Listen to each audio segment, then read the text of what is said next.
How does analysing a situation quickly cause us to reach the wrong conclusions? The book Thinking Fast and Slow describes rules of thumb that prevent us from thinking too much about things and lead us to reach the wrong conclusions. Our brain includes two types of systems, one which works slowly and one that operates automatically. These systems cannot work in parallel, and the tendency is to prefer to think quickly. When we think quickly, we tend to make mistakes. These mistakes are caused by the use of heuristics, mental shortcuts. Let's see what exactly heuristics are. Chapter 4: The Associative Machine. Our current thoughts rely on our prior thoughts, even our subconscious ones. For example, if we watch a game show on TV while cooking dinner and the contestant has to fill in the missing letter in the word SO_P, we automatically think of the letter U. However, if we are thinking about heading for the shower, we will automatically think of the letter A. Similarly, people on the show who were asked to smile laugh at the game show host's jokes much more often than the people who weren't asked to smile. Chapter 9: Answering an Easier Question.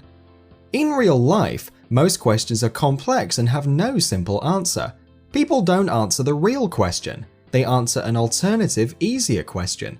For example, the country I live in forbids the operation of casinos. If you ask someone on the street a question like, "What impact on the economy will operating a casino have?" they'll probably say something like, "Poor people will lose a lot of money." What that person is asking himself is, will there be poor people who will gamble and lose money at the casino? And the answer to that question is simpler. The original question is harder, and the answer to it is much more complicated. Chapter 11: Anchors. The first number we see in a particular situation sets the tone for all future numbers. We'll compare them to the first number we saw. For example, if we find out that the average score on a test is 75, we'll be disappointed if we get a 65. On the other hand, if someone tells us that they got a 60, we'll feel better about getting a 65, even though all the grades are for the same test. Meaning, our satisfaction with our test score isn't determined according to the actual grade, but according to our point of reference. Chapter 12: The Science of Availability. Our assessment of the chances of running into a particular situation is linked to our awareness of that situation, and not to the actual chance of running into it.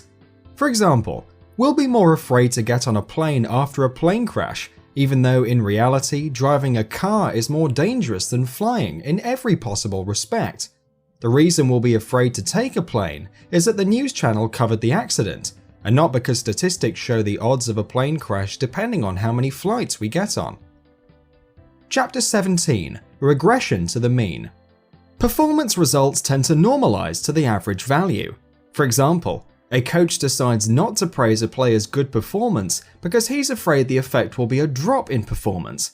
The coach thinks that after being praised for good work, the player won't put as much effort into his performance, and the result won't be as good.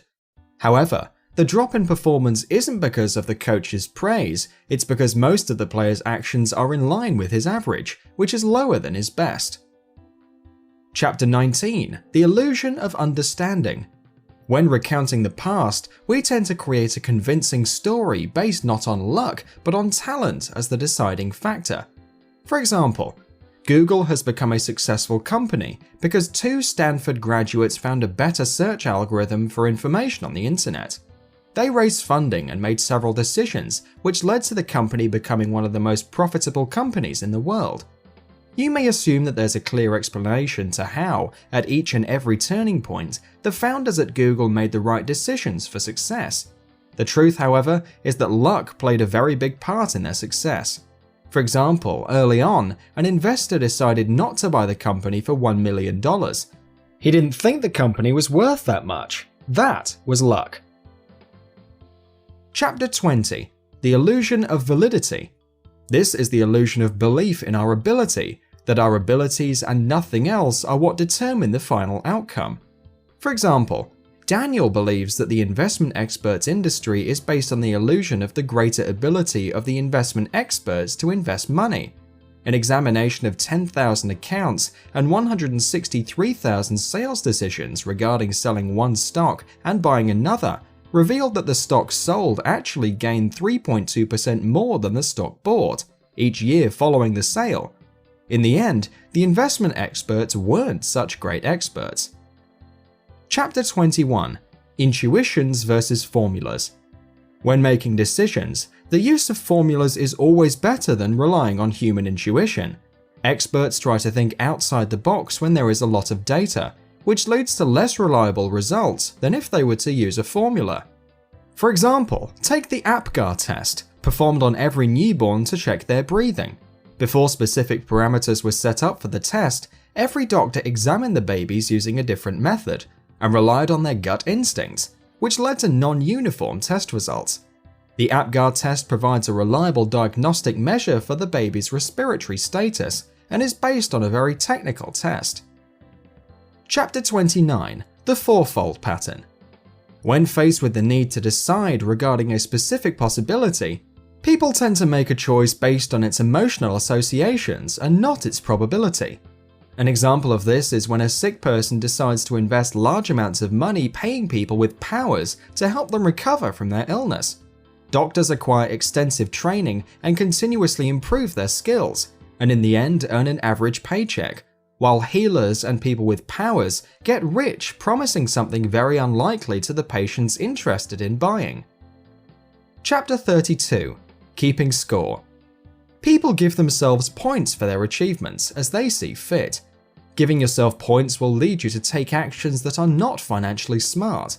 For example, a person with a credit card debt should probably decide to use his savings to pay it off. However, most people will decide to keep their money in savings, even though it's not the financially smarter thing to do. The reason for this decision is that they rate saving money higher than crossing off debt. Therefore, they have more motivation to increase their savings than clear themselves of debt.